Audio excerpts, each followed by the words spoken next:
Bismillahirrahmanirrahim. Assalamualaikum warahmatullahi wabarakatuh. Alhamdulillah wassalatu wassalamu ala rasulillah wa ala alihi wa sahbihi wa mawalah wa la hawla wa la quwata illa billahi wa ba'du. Alhamdulillah, di pada menjelang siang ini kita bisa duduk kembali untuk bertalabul ilmi, dan kita masih melanjutkan kajian kita membahas kitab Al-Janaiz dari Bulughul Maram. Baik, kita akan baca hadisnya. Wa an Ibni Umar radhiyallahu anhuma qala lamma tuwfiya Abdullah ibnu Ubayy jaa ibnuhu ila Rasulillah sallallahu alaihi wasallam faqala a'tini qamisaka ukaffinuhu fihi fa'atahu, muttafaqun alaihi. Dari Abdullah ibn Umar radhiyallahu anhu, beliau bercerita, tatkala Abdullah ibn Ubay ibn Salul meninggal dunia, datang putranya menemui Nabi sallallahu alaihi wasallam dan mengatakan, Rasul, berikan kepadaku pakaianmu, aku ingin mengkafani dia dengan pakaian itu. Maka Nabi SAW memberikan pakaiannya dan kemudian menguburkannya. Kemudian hadis berikutnya yang ada kaitan. Wan Ibni Abbas radhiyallahu anhuma anna Nabiy sallallahu alaihi wasallam qala albisu min thiyabikumul bayad fa innaha min khairi thiyabikum wa kaffinu fiha mautakum.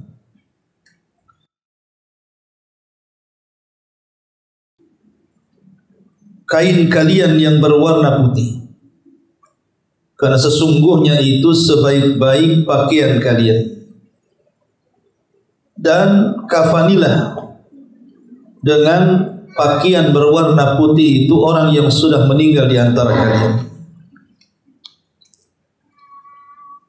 Kemudian juga wa an Jabirin radhiyallahu anhu qala Rasulullah sallallahu alaihi wasallam, idza kaffana ahadukum akhahu falyuhassin kafanahu. Apabila salah seorang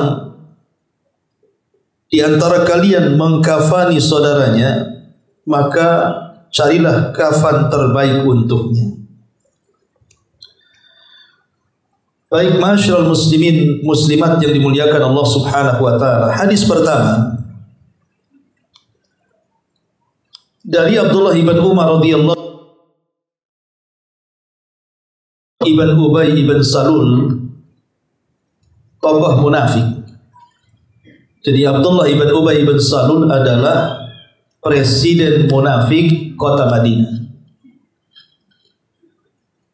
Tetapi putranya Abdullah ibn Abdullah ibn Salul justru orang yang paling berjasa dalam Islam. Kebaikannya luar biasa, dan ia mati syahid saat peperangan melawan Musailamah al-Kadzdzab yang dipimpin oleh Abu Bakar Siddiq radhiyallahu an di saat kekhilafahannya.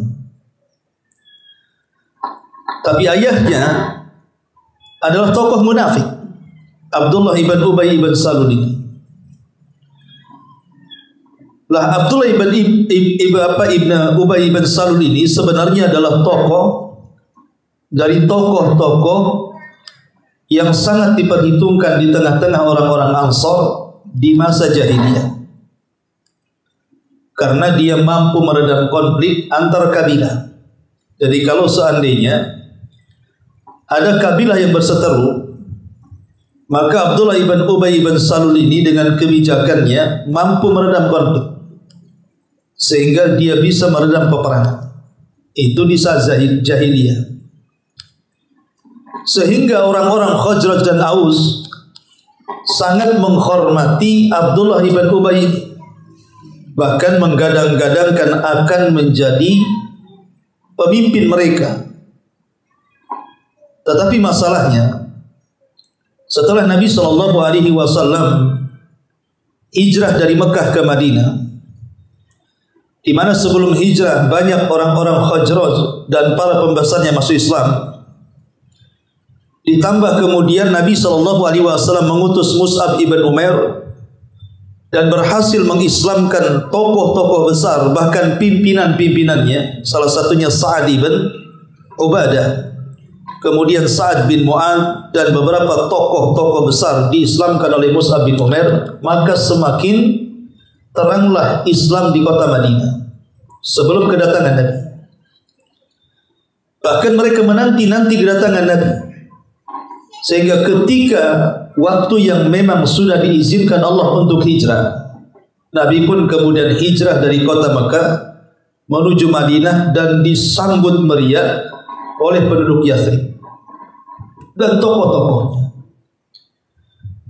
Maka setelah Nabi SAW menetap di kota Madinah, maka semakin antusias kelompok atau kabilah Khazraj dan Aus ini untuk mendekat kepada Rasul, dan sisa-sisa mereka yang belum masuk Islam, dengan kedatangan Rasul mereka pun semua akhirnya masuk Islam. Maka Rasul kemudian didukung oleh dua kabilah besar, pertama Khazraj dan juga Aus, yang secara mayoritas mereka menguasai negeri Yathrib setelah ini. Masalahnya, terjadi kecemburuan berat dan kekhawatiran orang-orang Yahudi dengan keberadaan Nabi. Di antaranya adalah Abdullah ibn Ubay ibn Salul merasa hasad dengan kedatangan Nabi SAW, karena secara otomatis kalau Nabi dijadikan pemimpin mereka, maka Abdullah ibn Ubay ini tidak akan dipilih lagi.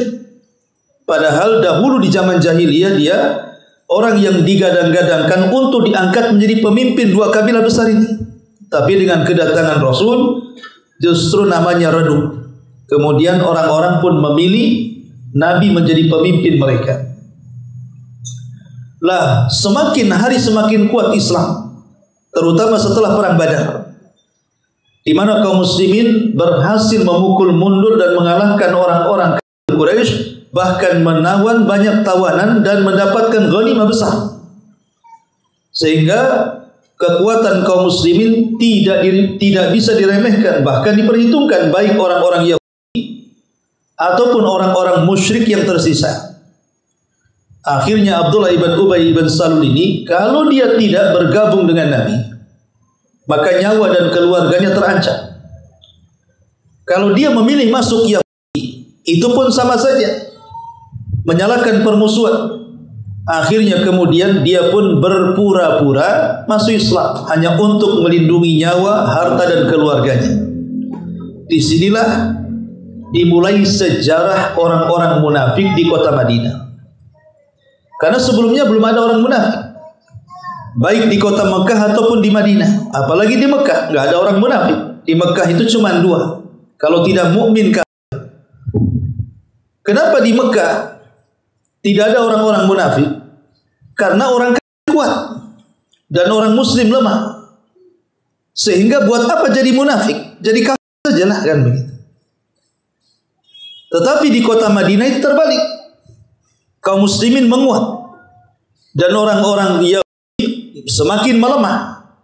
Kalau seandainya Abdullah ibn Ubay ini bergabung dengan Yahudi, sama saja mengajak perang bersama Rasul dan juga kabilahnya. Tapi kalau dia masuk Islam, secara otomatis kedudukannya akan setara dengan kaum muslimin yang lainnya, dan dia tidak akan ditokohkan lagi. Dari sini akhirnya dia pura-pura masuk Islam hanya untuk melindungi jiwa, harta dan keluarganya, dan mencari-cari waktu untuk menghasut sebagian kaum muslimin dan mengembalikan kejayaannya. Maka masuklah dia ke dalam Islam dengan cara menyembunyikan dan menampakkan keislaman. Disinilah muncul tokoh munafik pertama yang bernama Abdullah ibn Ubay ibn Salul ini. Dan dalam setiap gerak-geriknya sangat merugikan kaum muslimin. Cuman karena dia bersiasat di bawah bersiasat dengan cara licik dan tidak ketahuan. Makanya Nabi SAW sangat sulit untuk mendeteksi orang-orang munafik. Kalau bukan karena wahyu Allah Subhanahu wa taala turun di perang Tabuk memberitakan tentang nama-nama orang munafik, maka selamanya Rasul tidak tahu mana sahabat mana munafik. Tapi Allah Subhanahu wa taala memberitahu nama-namanya. Dan Nabi SAW memerintahkan sahabat Hudzaifah untuk menyembunyikan. Jangan ada yang tahu, cukup Rasul dan Hudzaifah, karena Hudzaifah adalah pencatat rahasia Nabi. Tidak boleh ada yang tahu. Ketika para sahabat mendengar bahwa Nabi SAW mengungkap rahasia orang-orang munafik dan catatannya sangat rahasia, tentu menjadikan tanya-tanya para sahabat ini, jangan-jangan mereka termasuk munafik. Karena masalahnya tidak diumumkan nama-namanya. Maka makin terjadi kekhawatiran. Salah satunya adalah Umar bin Khattab radhiyallahu anhu sampai datang menemui Hudzaifah dan mengatakan, "Ya Hudzaifah, adakah namaku dalam catatan?" Kata Hudzaifah, Rasul sudah memberikan instruksi agar tidak dibocorkan. Tapi karena Umar memaksa dan terus memaksa, akhirnya Hudzaifah pun menjawab dan mengatakan, "Tidak ada, tapi hanya engkau yang akan ku beritahu. Yang lainnya selamanya tidak akan aku beritahu." Ma'asyiral muslimin muslimat yang dimuliakan Allah Azza wa Jalla. Lah, setelah kemudian banyak terjadi pertempuran, rupanya keberadaan munafik ini sangat membahayakan karena menggombosi pasukan. Sehingga banyak peperangan itu yang melemahkan kaum muslimin. Karena Abdullah ibn Ubay ini selalu melemahkan pasukan. Selalu melemahkan pasukan. Ingat ketika terjadi perang Tabuk. Perang Tabuk ini kan perang yang sangat jauh. Tidak bisa dilalui dengan jalan kaki, harus dengan kendaraan berupa kuda dan unta. Dan dalam cuaca yang sangat panas, bukan musim dingin. Sehingga Abdullah ibn Ubay ini sampai kemudian mempengaruhi sahabat yang lain. Apakah kita harus berperang di panas-panas terik matahari? Maka turun ayat dan mengatakan, "Kul naru jahannamu asyaddu harra. Lau kanu ya'lam." Katakan kepada orang-orang munafik itu, neraka Jahannam lebih panas dibandingkan Tabuk kalau mereka mengetahui. Intinya bahwa keberadaan orang-orang munafik ini lebih menyulitkan bagi kaum muslimin dibandingkan keberadaan orang kafir. Karena orang munafik ini sama dengan menggunting dalam lipatan, dia menghancurkan dari dalam masalahnya. Beda dengan orang-orang kafir yang terang-terangan semua orang tahu dia kafir. Lah, Abdullah ibn Ubay ibn Salul ini adalah tokoh besarnya munafik. Tetapi Allah Subhanahu wa taala akhirnya memberitakan tentang keburukan dan kebobrokannya. Sampai setelah ketahuan dalam munafik ini, Umar bin Khattab, bahkan Khalid bin Walid menawarkan diri kepada Nabi SAW untuk menggal lehernya. Tapi Nabi SAW melarang dan mengatakan, "Jangan.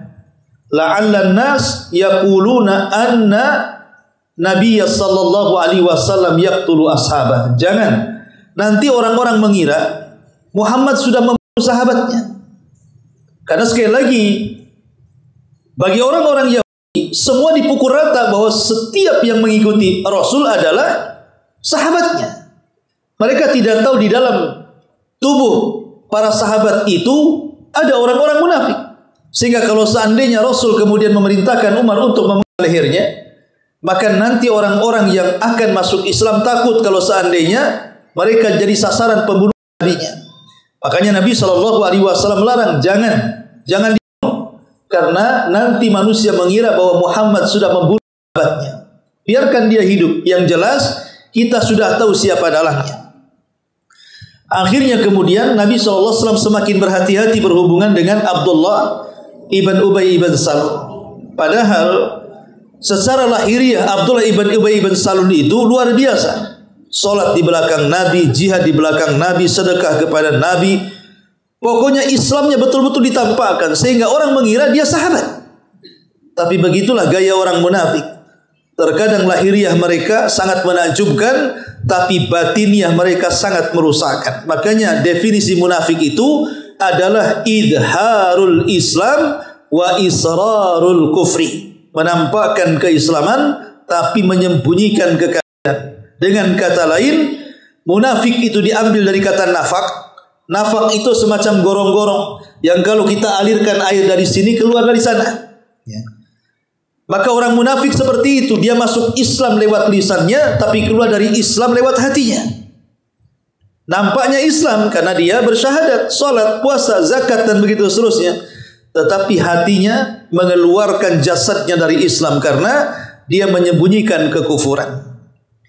Lah Abdullah ibn Ubay ibn Salul ketika saat wafatnya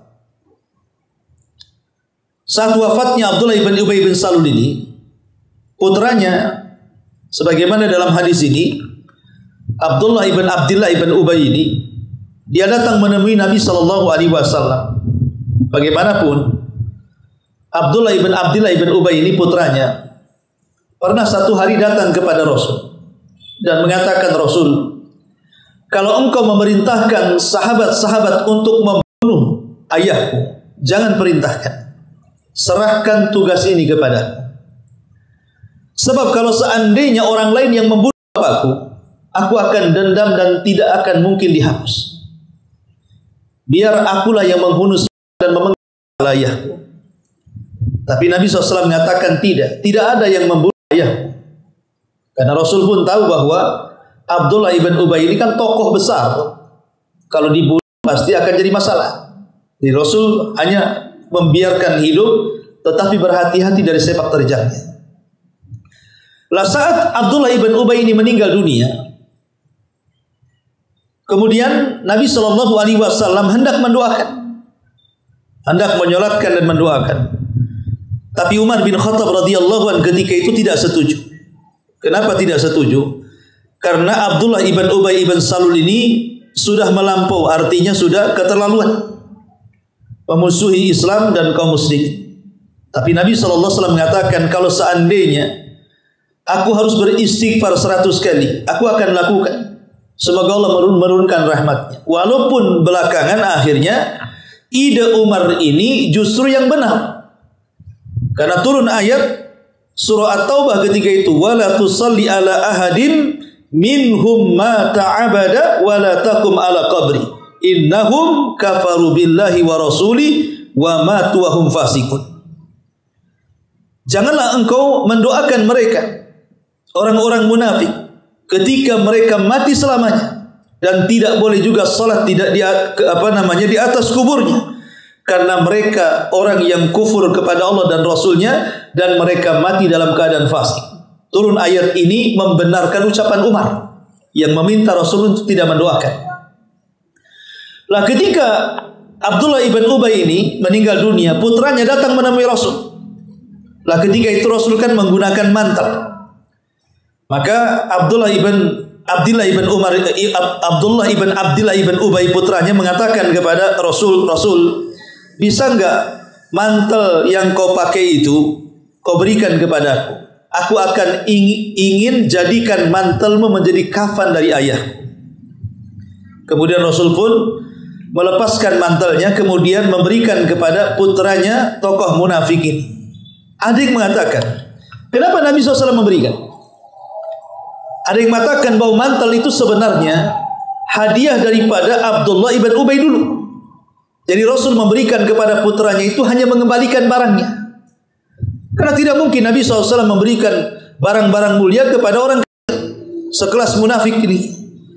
Jadi Rasul itu hanya mengembalikan barang dia yang dulu pernah dihadiahkan oleh Abdullah ibn Ubay ini. Maka ketika putranya meminta, Rasul memberikannya. Kemudian menjadikan kafan daripada Abdullah ibn Ubay ini. Akhirnya kemudian Rasul memberikan mantel itu, dan kemudian oleh putranya dijadikan kafan ayahnya. Kemudian setelah itu dikuburkan Abdullah ibn Ubay sebagai tokoh munafik yang sangat terkenal. Sehingga banyak ayat-ayat turun yang memburuk-burukan Abdullah ibn Ubay ini selama masa hidupnya. Bagaimana sepak terjangnya yang merugikan kaum muslimin. Syahidnya dalam hadis ini bahwa tatkala Abdullah ibn Ubay meninggal dunia, maka putranya meminta mantel kepada Rasul, kemudian mengkafaninya dengan mantel tersebut, dan Rasul pun memberikannya. Al-Imam Ibnu Qudamah rahimahullahu ta'ala ketika memberikan catatan kepada hadis ini, beliau mengatakan, at-takfinu fil qamisi wal mi'zari wal lifafati ghairu makruhin, wa innamal afdalu al-awwal yakni bi thalathi lafaif, wa hadha jaiz la karahata fihi. Fa inna an-nabiy sallallahu alaihi wasallam albasa Abdullah ibn Ubay qamisahu lamma mata. Rawahul Bukhari, fa yu'zaru bil mi'zari wa yulbasul qamisa thumma yulaffu bil lifafati ba'da dzalika. Kata Imam Ibnu Qudamah, dia mengatakan, seseorang mengkafani mayat dalam kondisi menggunakan pakaian ataupun menggunakan sarung, kemudian setelah itu dibungkus dengan kain kafan, itu tidak makruh hukumnya. Boleh gitu maksudnya. Tetapi yang paling afdal bagaimanapun, kata Imam Ibnu Qudamah, mencukupkan dengan 3 kain lipatan. Artinya cukup dengan kain kafan saja, tidak perlu menggunakan pakaian. Dan ini hukumnya boleh, tidak makruh. Karena Nabi SAW pernah memakaikan Abdullah ibn Ubay pakaian dirinya, saat kemudian meninggal baru kemudian dibungkus dengan kain kafan. Jadi kalau seandainya contoh mamanya kain kafannya terlalu tipis. Terlalu tipis, kan ada kain kafan yang tipis sekali, kemudian lebarnya tidak terlalu lebar, sehingga kalau dibungkuskan dalam kondisi terjang, terkadang nerawang bahasa kitanya ya, nampak kulitnya. Maka tidak mengapa kemudian kalau memang si mayat ini punya pakaian, dipakaikan pakaiannya, kemudian sarung gitu ya, dipakaikan sarungnya, setelah itu kemudian diberikan kain kafan, 3 helai kain kafan. Itu tidak mengapa, kata Imam Ibnu Qudamah, hukumnya boleh ya. Tetapi kalau seandainya ada kain kafan yang bagus, yang lebar, yang tebal, yang kalau seandainya digulungkan kepada si mayat itu tidak nerawang, maksudnya auratnya tidak tampak, kulitnya juga tidak nerawang, maka itu lebih baik, kata Abdullah ibn Qudamah rahimahullahu ta'ala. Ya. Baik, itu diantara faedah daripada hadis ini. Adapun hadis yang kedua, hadis Abdullah ibn Abbas radhiyallahu anhuma, Nabi SAW bersabda, albisu min thiyabikumul bayad, albisu min thiyabikumul bayad, pakailah dari pakaian kalian itu yang berwarna putih. Fa innaha min khairi thiyabikum, karena warna putih itu adalah warna terbaik bagi pakaian kalian. Wa kaffinu fiha mautakum, dan berilah kain kafan dengan warna putih bagi orang-orang yang meninggal di antara kalian. Hadis ini dijelaskan oleh Imam Nawawi dalam Syarah Sahih Muslim. Dia mengatakan sunnah hukumnya bahwa warna kafan itu adalah putih, tapi bukan berarti ada larangan kain kafan berwarna selain putih itu tidak boleh. Boleh kalau memang tidak ada kain putih, umpamanya ada kain yang berwarna kuning atau merah atau hijau atau coklat atau apa gitu ya. Kalau memang tidak ada lagi kain berwarna putih. Tapi kalau berwarna putih ada, maka sebaiknya menggunakan kain putih karena itu sunnah hukumnya. Tapi kalau tidak ada atau campuran umpamanya, boleh, tidak ada masalah. Kain putihnya tidak banyak, umpamanya terpaksa lah akhirnya dibantu dengan kain jarik, umpamanya kan. Jarik kan bukan warna putih kebanyakan ya biasanya.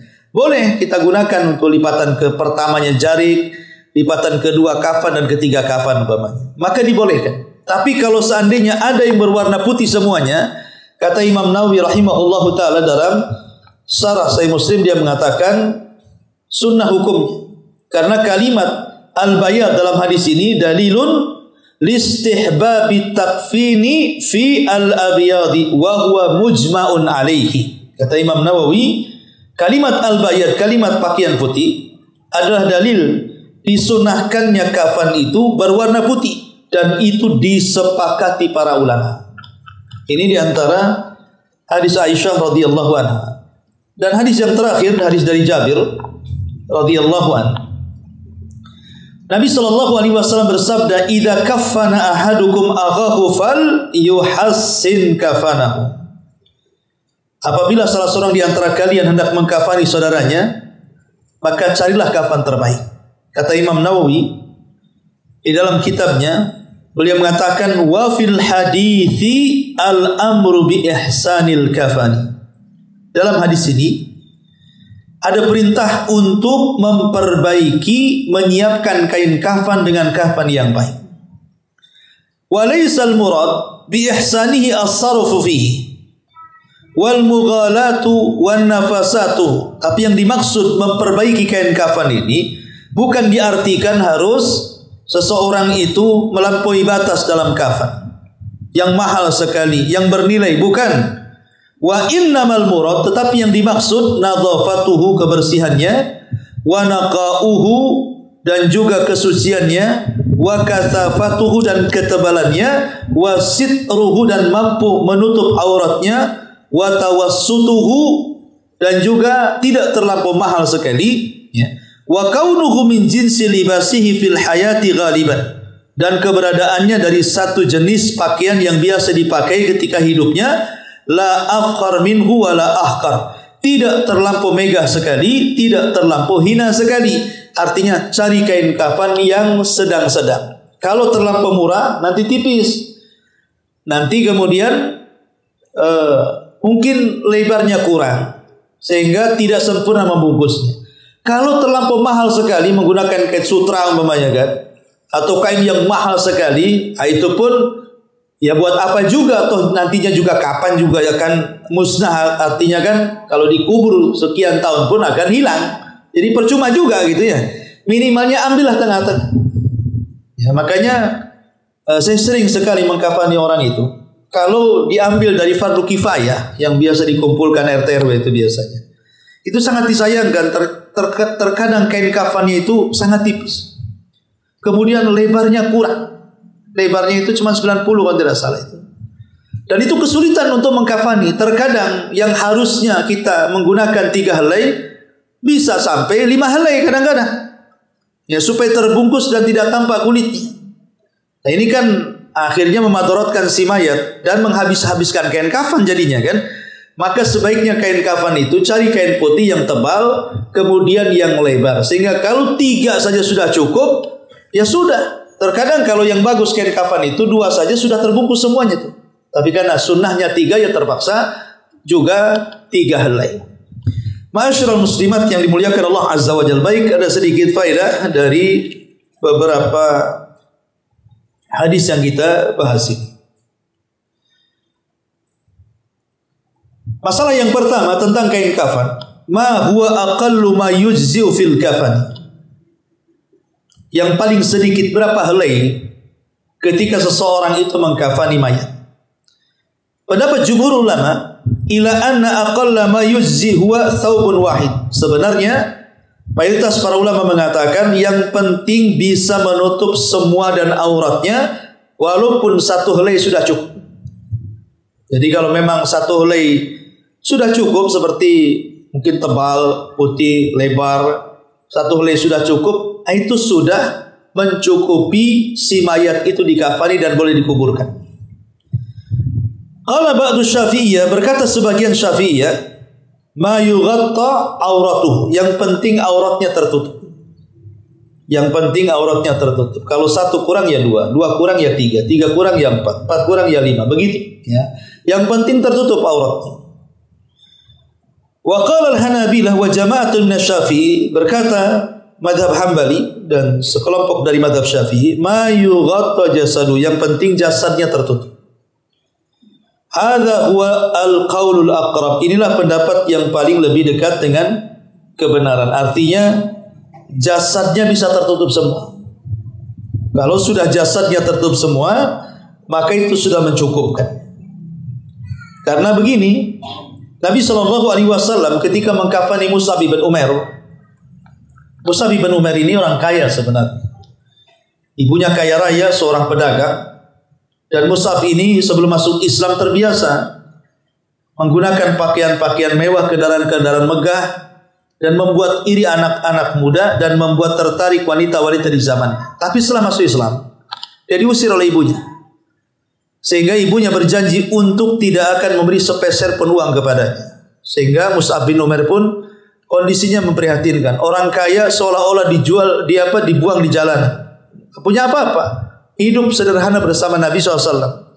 Lah saat Mus'ab bin Umair ini meninggal, maka ketika itu dia dikafani dengan kain. Masalahnya kainnya itu pendek, cuma 1 lembar. Kalau seandainya ditarik kepalanya, nampak kakinya. Kalau ditarik ke kaki, nampak pula kepalanya. Bayangkan Mus'ab bin Umair seorang sahabat Nabi SAW.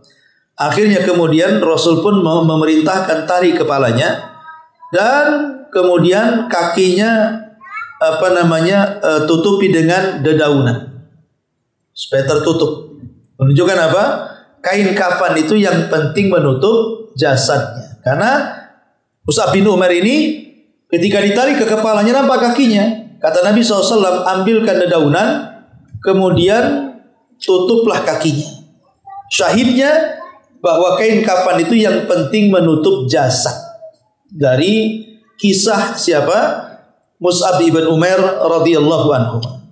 Masalah yang kedua, berapa helai kain kafan yang disunahkan bagi laki-laki dan berapa helai kain kafan yang disunahkan bagi wanita? Jumhur ulama mengatakan istihbab salasati athwab ala istihbabi salasati athwab. Mayoritas para ulama mengatakan bahwa kain kafan itu bagi laki-laki disunahkan 3 helai berdasarkan hadis Aisyah. Tetapi Abu Hanifah mengatakan bahwa kain kafan itu disunahkan menggunakan sarung, kemudian selendang, kemudian pakaian berdasarkan hadis Abdullah ibn Ubay, di mana kan sebelum dikafani kemudian dipakaikan pakaian dulu, baru setelah itu dibungkus dengan kain kafan. Tetapi pendapat yang kuat wallahu alam adalah pendapat mayoritas para ulama atau jumhur bahwa kain kafan itu cukup kain 3 helai yang menutup badannya. Adapun kaum wanita, kebanyakan para ulama mengatakan tukaffan fi 5 athwab. Mereka dikafani dengan 5 helai kain kafan. Tetapi mereka berselisih apakah 5-5-nya dibungkus semuanya. Di antara mereka mengatakan tidak, harus dibagi-bagi. Ada yang dijadikan pakaian, dijadikan sarung, dijadikan lipatan. Jadi dibuat pakaian dulu, baru kemudian di kain kafan, ya, baru digulung dengan kain kafan. Dan ini adalah pendapat mayoritas para ulama. Tetapi ada yang mengatakan bahwa hadis yang mengatakan 5 kain kafan itu sebagaimana dikatakan oleh Al-Imam Albani dalam Ahkamul Janaiz, bahwa hadis tentang masalah 5 helai itu lemah, sehingga dikembalikan kepada hukum umumnya kain kafan 3 helai, laki-laki 3 helai, perempuan juga 3 helai. Dan itu juga pendapat Al-Imam Ibnu Utsaimin rahimahullahu ta'ala. Artinya mengkafani wanita sama dengan mengkafani laki-laki. Tetapi kalau seandainya menggunakan hadis yang 5 helai pun tidak ada masalah. Maksudnya kalau seandainya seseorang itu punya ada 3 helai kain kafan, ya sudah kafani saja wanita seperti mengkafani laki-laki. Tapi kalau ada lebih kemudian ingin menggunakan pakaiannya, kemudian yang 3 helai untuk membungkusnya pun secara hukum tidak makruh. Perkataan Imam Ibnu Qudamah di awal tadi mengatakan seperti itu. Wallahu a'lam. Kemudian masalah berikutnya tentang anak kecil, bayi. Apakah harus dikafani juga bayi yang baru lahir kemudian meninggal? Kata Imam Ibnu Qudamah, yukaffanus sabi fi hirqatin Wa in kuffina fi thalathin fala ba'sa. Maka boleh seseorang itu mengkafani bayi cukup dengan kain apa saja, jari, sarung atau terserah. Walaupun seandainya dikafani dengan 3 helai itu tidak mengapa. Dan ini pendapat Ishaq dan yang semisalnya. Artinya bahwa anak bayi itu tidak seperti orang dewasa. Kalau mau dibungkus dengan jarik saja tidak masalah. Ya. Tapi kalau mau dibungkus dengan 3 helai kain kafan pun ya nggak apa-apa juga gitu ya. Jadi bebas kalau anak bayi yang meninggal. Kemudian Imam Ibnu Qudamah memberikan catatan juga. Wal mustahabu an yu'khadha ahsanul lafai. Tentu yang disunahkan adalah mengambil sebaik-baik kain. Wa awsa'uha, dan yang paling lebar kainnya. Fayabsutaha awwalan, dan bisa dibentangkan. Ya. Summa yabsutu thaniyata allati taliha fil husni was-sa'ati. Wa yaj'alu fawqaha hanutan wa kafura. Kemudian dibentangkan lagi di atasnya yang lebih lebar. Kemudian jangan lupa setiap helai kain kafannya diberikan minyak wangi dan kafur barus. Hanutan wa kafuran. Minyak wangi dan juga kafur barus. Summa yabsutu fawqahu mathalitha. Kemudian setelah itu diletakkan juga kain kafan yang ketiga.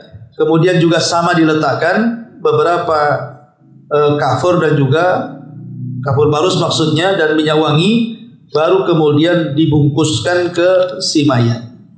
Ini diantara faedah dari hadis yang kita baca. Baik, sampai di sini saja. Sebelum saya silakan kalau ada yang mau bertanya. Ya, alhamdulillah. Tentang kapan mayat yang tidak boleh dijahit pun perlu dipertanyakan. Tidak ada dalilnya. Ya. Jadi tidak ada larangan kain kafan itu tidak boleh berjahit. Beda dengan larangan ihram. Memang ada nasnya bagi laki-laki. Ya.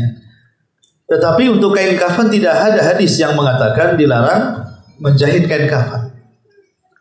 Apalagi kondisi yang ditanyakan tadi dalam kondisi darurat, tidak ada kain kafan sama sekali, atau mungkin ada tetapi potongan-potongan kain putih terpaksa kemudian dijahit. Sebenarnya kalaupun tidak dijahit tidak ada masalah, ditumpuk-tumpuk saja sebenarnya kan. Namanya kainnya pendek-pendek namanya kan bisa ditumpuk, nanti mungkin dimasukkan kira-kira 1 jengkal. Ya, walaupun tidak dijahit namanya ya, diletakkan di atasnya. Tapi memang harus terampil kan itu ya. Namanya potong-potong kan itu ya, harus terampil. Tapi kalau dijahit tentu lebih baik lagi menurut saya. Kenapa? Karena akan menghindarkan nampak aurat. Takutnya kalau potongan tidak dijahit, entah nampak sobekannya atau apa kan. Maka justru saya salut kepada penyelenggara ini. Karena dia punya ide seperti itu. Dan secara hukum tidak ada masalah. Karena tadi kata Imam Ibnu Qudamah, pendapat yang kuat tentang masalah kain kafan adalah yang bisa menutup badannya. Bahkan mus'ab saja sampai ditutup kakinya dengan daun. Kalau memang ada kainnya lebih baik lagi. Ya, dengan daun saja boleh kok, apalagi dengan kain potongan yang dijahit tentu lebih boleh lagi. Karena kalau memang dia mengatakan kain kafan tidak boleh dijahit, ini pun perkataan yang perlu dalil. Mana dalilnya? Harus ada dalilnya. Larangan kain kafan tidak boleh dijahit itu mana dalilnya? Lain dengan kain ihram bagi laki-laki, memang ada dalilnya. Tidak boleh menggunakan pakaian berjahit. Khusus laki-laki dalam ihram, bukan wanita. Wallahu a'lam. Tidak. Kalau hadis tentang 5 lembar itu lemah, berarti hukum kafan laki-laki dengan wanita sama saja. Sebagaimana kita mengkafani laki-laki, begitulah mengkafani wanita. Ya. Tetapi kalaupun seandainya mau digunakan seperti kisah yang kita bahas di sini, kisah bagaimana putra Abdullah ibn Abdullah ibn Ubay ini dengan cara menggunakan pakaian dulu baru di kain kafan. Ini tidak ada masalah. Ini kan boleh-boleh saja, dua-duanya boleh. Intinya menutupi jasadnya dan tidak tampak auratnya. Intinya seperti itu sebenarnya. Ya, jadi mengkafan itu bukan suatu yang saklek gitu ya. Artinya harus seperti ini, tidak. Ya, cuman dalam mazhab Syafi'i, memang dalam mazhab Syafi'i mereka punya cara. dalam mazhab Syafi'i itu. Artinya si mayat itu sebelum dikafani khusus wanita dibuatkan dulu pakaian. Jadi dibuatkan dulu pakaian masih dari kain kafan gitu ya, dibuatkan celananya, kemudian juga bajunya. Baru setelah itu yang 3 helai sisanya itulah untuk membungkusnya. Jadi 2 helai untuk pakaiannya, yang 3 helai itu untuk membungkusnya. Itu dalam mazhab Syafi'i memang seperti itu. Ya. Karena memang mensahihkan hadis tentang 5 kain kafan tadi. Tapi kalau seandainya 5-5-nya tidak digunakan, artinya 5-5-nya dibungkuskan begitu saja, tidak ada masalah. Kalaupun seandainya tidak dibuatkan pakaian pamannya kan, langsung 5-nya dibungkuskan di badannya, tidak ada larangan. Karena di sini kan ada beberapa pendapat tadi saya jelaskan di awal. Ada yang berpendapat seperti yang dilakukan oleh putranya Abdullah bin Ubay tadi, meminta pakaian Rasul, kemudian dipakaikan baru dikafani. Artinya kan dikasih pakaian dulu baru digulung dengan kain kafan. Itu yang banyak dilakukan kan seperti itu biasanya kan. Ataupun secara umum bahwa kain kafan itu yang penting menutupi jasad, berarti intinya menutupi jasadnya. Soal dikasih pakaian ataupun tidak ada masalah. Yang penting menutupi jasadnya. Jadi dua-duanya boleh. Ya, tidak perlu diperdebatkan.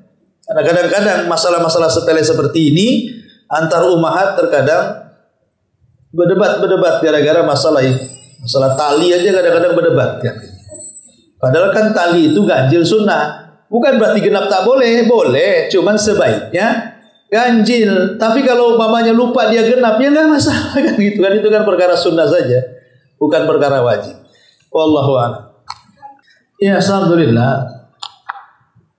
Ya, tidak semua perkataan orang tua itu diikuti. Contoh umpamanya, Umar bin Khattab radhiyallahu anhu memerintahkan Abdullah bin Umar untuk menceraikan istrinya. Padahal Ibnu Umar masih mencintai istrinya, tapi sama ayahnya disuruh menceraikannya. Akhirnya diceraikanlah pada waktu dia sedang haid.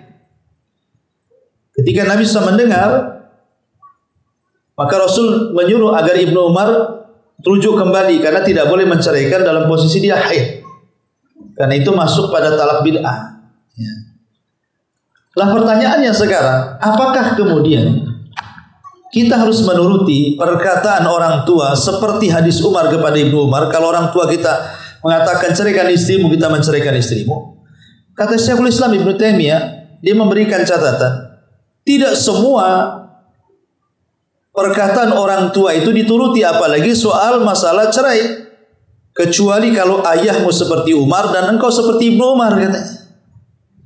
Loh, kalau ayahmu seperti Abu Jahal dan engkau tidak seperti putranya, ya nggak bisa. Karena Umar kan menyuruh anaknya untuk menceraikan istrinya.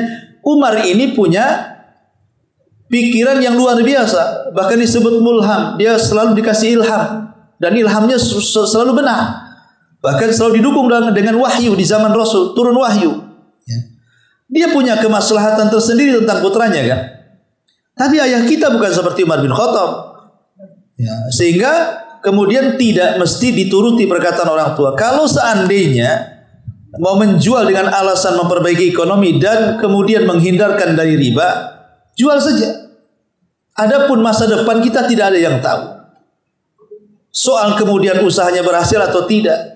Karena orang tua pun, ya orang tua kan hanya kekhawatiran saja, takut kok dijual nanti tinggal di mana kan begitu kan. Kadang orang tua seperti itu pikirannya.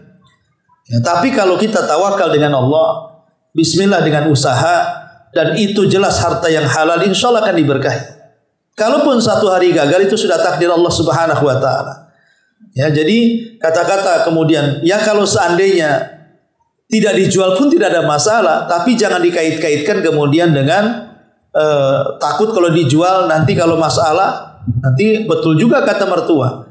Kalau pas sukses, gak benar juga kata mertua. Jadi jangan kemudian punya keyakinan seperti itu, khurafat namanya ya. Jadi masalah mubah bukan masalah haram. Lain kalau perkara haram orang tua melarang. Ini kan perkara mubah, bukan, tidak ada urusan haram-haraman di sini. Menjual rumah kan halal, tidak ada masalah. Kecuali untuk menghambur-hamburkan dan begitu seterusnya, ya tidak. Ya dengar mertua, tapi kalau jelas untuk usaha, suami istri sudah oke, apa masalahnya? Apalagi tadi alasan terakhir yang menarik untuk membebaskan dari riba. Nah, itu lebih baik lagi lah. Wallahu a'lam. Ya, sebaiknya kita mempersiapkan diri, terutama usia-usia sudah lanjut, ya kan? Sudah 40-50, belilah kain kafan. Ya, kemudian taruh di lemari. Supaya apa, Bu? Supaya kalau kita meninggal mendadak tidak merepotkan orang. Dan kalau bisa kain kafan terbaik, supaya ya, saat kita meninggal ada kain kafan sendiri yang kita pilihkan. Tentu dengan ketebalan, dengan kelebaran, sehingga betul-betul sesuai dengan sunnah Nabi. Kalau kita kemudian mengandalkan kain kafan dari masjid atau fardhu kifayah, dikhawatirkan tadi kadang-kadang tipis, kadang-kadang apa kan begitu. Tapi kalau sudah disiapkan sendiri, otomatis satu tidak akan kita merepotkan orang. Karena sudah ada kain kafannya, apa yang merepotkan orang kan gitu. Yang kedua, kita bisa mempersiapkan kafan terbaik untuk kita, tidak sembarang kafan. Ya, tentu yang terbaik tadi itu ya bukan yang mahal sekali dari kain yang sangat mandi, maksudnya yang layak, ya, tidak terlampau jelek, ya tidak terlampau bagus sekali, ya tengah-tengah. Wallahu a'lam. Iya, itu sesuatu yang baik, memberikan wasiat supaya memandikan dirinya sebelum kematiannya. Karena Rasul pernah mengatakan kepada Aisyah, ya, kalau seandainya engkau mati duluan, aku yang akan memandikannya. Dan Rasul mengatakan begitu kepada Aisyah. Tapi qadarullah Rasul meninggal duluan kan itu ya. Padahal Rasul sudah mengatakan kalau kau mati duluan, kata Nabi kepada Aisyah, aku yang akan mandikannya. Rupanya Nabi mati duluan daripada Aisyah. Artinya di sini syahidnya wasiat sebelum meninggal supaya bamai si fulan atau si alanah yang memandikan itu lebih baik. Kenapa? Satu, apalagi kalau melihat keluarganya awam. Keluarganya orang awam. Kemudian di lingkungan masjidnya pun mungkin ya tidak cocok dengan kita kan gitu ya. Maka nggak apa-apa. Ya, kalau kita sudah nampak sakit-sakitan, panggil saja kalau saya meninggal, tolonglah Ustazah Anu yang memandikan saya, sampaikan kepadanya. Karena saya juga beberapa kali dipanggil itu karena wasiat. Ya mungkin 5-4 kali lah gitu saya dipanggil. Alasannya memang sebelum meninggal dia minta dimandikan saya. Itu terbaik, kenapa? Karena kan dia memilih orang yang bisa dipercaya kan gitu ya. Baik dalam pemandiannya sesuai sunnah, yang kedua bisa menjaga amanah. Maka enggak masalah berwasiat seperti itu. Dan tentu wasiat yang terbaik kalau memang ada keluarganya yang mampu dan bisa, ya mereka lebih baik karena keluarga lebih bisa megang amanah biasanya. Umpamanya anaknya di pesantren atau ada punya keponakan di pesantren, kan lebih baik keluarganya dibandingkan orang lain. Tapi kalau melihat keluarganya memang ya rata-rata awam, ya terpaksalah kita berwasiat kepada orang lain yang mungkin bisa nampak dari segi fardhu kifayah dia tahu sunnah, yang kedua nampak amanahnya untuk menjaga supaya aib kita tidak tersebar. Wallahu a'lam. Iya, sampai di sini. Subhanallah bihamdika asyhadu an la ilaha illa anta astaghfiruka wa atubu ilaik. Allahu ta'ala a'lam. Assalamualaikum warahmatullahi wabarakatuh.